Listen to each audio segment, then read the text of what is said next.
Heart failure is used to describe a point at which the heart can't supply enough blood to meet the body's demands. And this can happen in two ways. Either the heart's ventricles can't pump hard enough during systole, called systolic heart failure, or not enough blood fills into the ventricles during diastole, called diastolic heart failure. In both cases, blood backs up into the lungs, causing congestion or fluid buildup, which is why it's also often known as congestive heart failure, or just CHF. Congestive heart failure affects millions of people around the world, and since it means that the body's needs aren't being met, it can ultimately lead to death. Part of the reason why so many people are affected by heart failure is that there are a wide variety of heart diseases like ischemia and valvular disease that can impair the heart's ability to pump out blood and, over time, can ultimately cause the heart to fail. Alright, so first up is systolic heart failure. Kind of a mathematical way to think about this one is that the heart needs to squeeze out a certain volume of blood each minute, called cardiac output, which can be rephrased as the heart rate, or the number of beats in a minute, multiplied by the stroke volume, the volume of blood squeezed out with each heartbeat. The heart rate's pretty intuitive, but the stroke volume's a little tricky. For example, an adult heart might beat 70 times per minute, and the left ventricle might squeeze out 70 milliliters per beat. So 70 times 70 equals a cardiac output of 4,900 milliliters per minute, which is almost 5 liters per minute. So notice that not all of the blood was pumped out, right? And the stroke volume is only a fraction of the total volume. The total volume might be closer to 110 milliliters, and 70 milliliters is the fraction that got ejected out with each beat. The other 40 milliliters kind of lingers in the left ventricle until the next beat, right? In this example, the ejection fraction would be 70 milliliters divided by 110 milliliters, or about 64%. A normal ejection fraction is around 50 to 70%. Between 40 to 50% would be considered borderline, and anything about 40% or less would indicate systolic heart failure, because the heart's only squeezing out a little bit of blood each beat. So in our example, if the total volume of the left ventricle was 110 milliliters, but only 44 milliliters was pumped out with each beat, then you have 44 milliliters divided by 110 milliliters, which is 40%. And we would say that person is in systolic heart failure. Now, in addition to systolic heart failure, you've also got diastolic heart failure, which is where the heart's squeezing hard enough, but not filling quite enough. In this case, again, the stroke volume is low, but the ejection fraction's normal. How's that? Well, it's not filling enough, so there's a low total volume, say about 69 milliliters. Well, even though both are low, 44 milliliters divided by 69 milliliters is still 64%. In this situation, the failure is caused by abnormal filling of the ventricle so that the chamber doesn't get fully loaded or stretched out in the first place. Another term for this is having a reduced preload, which is the volume of blood that's in the ventricle right before the ventricular muscle contracts. An important relationship between systolic and diastolic function is the Frank-Starling mechanism, which basically shows that loading up the ventricle with blood during diastole and stretching out the cardiac muscle makes it contract with more force, which increases stroke volume during systole. This is kind of like how stretching out a rubber band makes it snap back even harder, except that cardiac muscle is actively contracting, whereas the rubber band is passively going back to its relaxed state. Alright, so heart failure can affect the right ventricle or the left ventricle or both ventricles.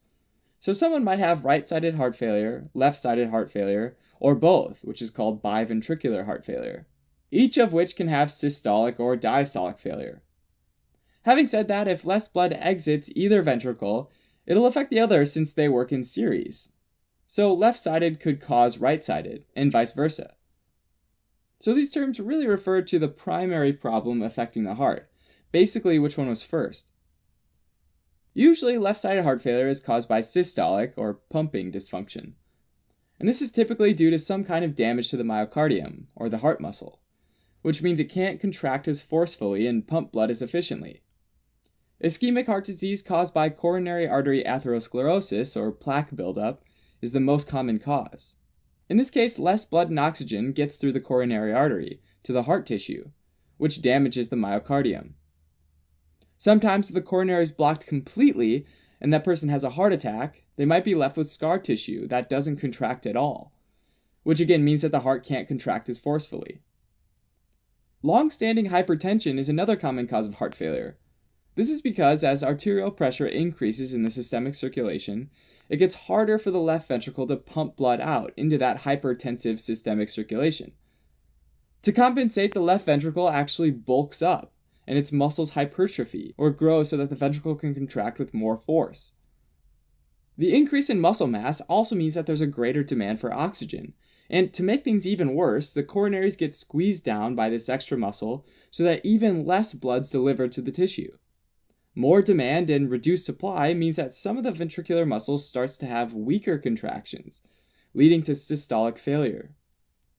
Another potential cause would be dilated cardiomyopathy, where the heart chamber dilates or grows in size in an attempt to fill up the ventricle with larger and larger volumes of blood, or preload, and stretch out the muscle walls and increase contraction strength via the Frank-Starling mechanism. Even though this can actually work for a little while, over time the muscle walls get thinner and weaker, eventually leading to muscles that are so thinned out that it causes systolic left-sided heart failure. Ultimately, the ventricular walls need to be the right size relative to the size of the chamber in order for the heart to work effectively. Any major deviation from that can lead to heart failure. Alright, even though systolic failure is most common in left-sided heart failure, diastolic heart failure or filling dysfunction can also happen. In hypertension, remember how the left ventricle hypertrophied? Well, that hypertrophy is concentric, which means that the new sarcomeres are generated in parallel with existing ones. This means that as the heart muscle wall enlarges, it crowds into the ventricular chamber space, resulting in less room for blood, meaning that in addition to contributing to systolic dysfunction, hypertension also can cause diastolic heart failure. Concentric hypertrophy leading to diastolic failure can also be caused by aortic stenosis, which is a narrowing of the aortic valve opening, as well as by hypertrophic cardiomyopathy, an abnormal ventricular wall thickening, often from a genetic cause.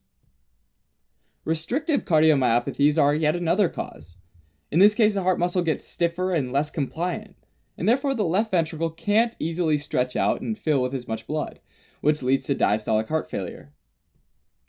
When the heart doesn't pump out as much blood, there's decreased blood flow to the kidneys, which activates the renin-angiotensin-aldosterone system, ultimately causing fluid retention, which fills the heart a bit more during diastole and increases preload, which increases contraction strength, again by the Frank-Starling mechanism.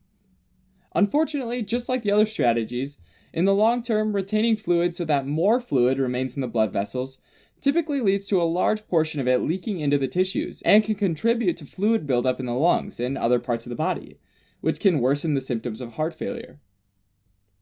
Alright, so a major clinical sign of the heart not being able to pump enough blood forward to the body is that the blood starts to back up into the lungs. A backup of blood in the pulmonary veins and capillary beds can increase the pressure in the pulmonary artery and can also result in fluid moving from the blood vessels to the interstitial space, causing pulmonary edema or congestion. In the alveoli of the lungs, all this extra fluid makes oxygen and carbon dioxide exchange a lot harder, since a wider layer of fluid takes more time for oxygen and carbon dioxide to diffuse through, and therefore patients have dyspnea or trouble breathing, as well as orthopnea, which is difficulty breathing when lying down flat, since that allows venous blood to more easily flow back from the legs and the gut to the heart and eventually into the pulmonary circulation. This extra fluid in the lungs causes crackles or rales to be heard on auscultation while the patient breathes.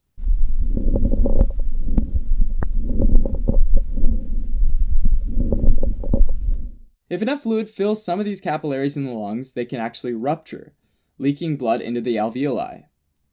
Alveolar macrophages then eat up these red blood cells, which causes them to take on this brownish color from iron buildup. And then they're called hemosiderin-laden macrophages, also known as heart failure cells. For left-sided heart failure, certain medications can be prescribed to help improve blood flow, like ACE inhibitors, which help dilate blood vessels, as well as diuretics to help reduce the overall fluid buildup in the body, which helps prevent hypertension from worsening the heart failure. Now let's switch gears and think about right-sided heart failure, which is actually often caused by left-sided heart failure. Okay, remember how fluid buildup increased the pressure in the pulmonary artery? Well, this increased pulmonary blood pressure makes it harder for the right side to pump blood into. In this case, the heart failure would be biventricular, since both ventricles are affected. Someone can also have isolated right-sided heart failure, though, and an example of this would be a left-to-right cardiac shunt. In these cases, there might be a cardiac shunt like an atrial septal defect or a ventricular septal defect that allows blood to flow from the higher pressure left side to the lower pressure right side, which increases fluid volume on the right side and can eventually lead to concentric hypertrophy of the right ventricle, making it more prone to ischemia, which is a systolic dysfunction, and have a smaller volume and become less compliant, which is a diastolic dysfunction. Another potential cause of isolated right-sided failure is chronic lung disease. Lung diseases often make it hard to exchange oxygen, right? Well, in response to low oxygen levels, or hypoxia, the pulmonary arterioles constrict, which raises the pulmonary blood pressure. This, just like before, makes it harder for the right side of the heart to pump against, and can lead to right-sided hypertrophy and heart failure. When chronic lung disease leads to right-sided hypertrophy and failure, it's known as cor pulmonale. With left-sided failure, blood gets backed up to the lungs. With right-sided failure, blood gets backed up to the body. And so patients have congestion in the veins of the systemic circulation. One common manifestation of this is jugular venous distension, where the jugular vein that brings blood back to the heart takes on more blood and becomes enlarged and distended in the neck. Also, in the body, when blood backs up to the liver and the spleen, fluid can move into the interstitial spaces within those organs, and they can become enlarged, called hepatosplenomegaly, which can be painful.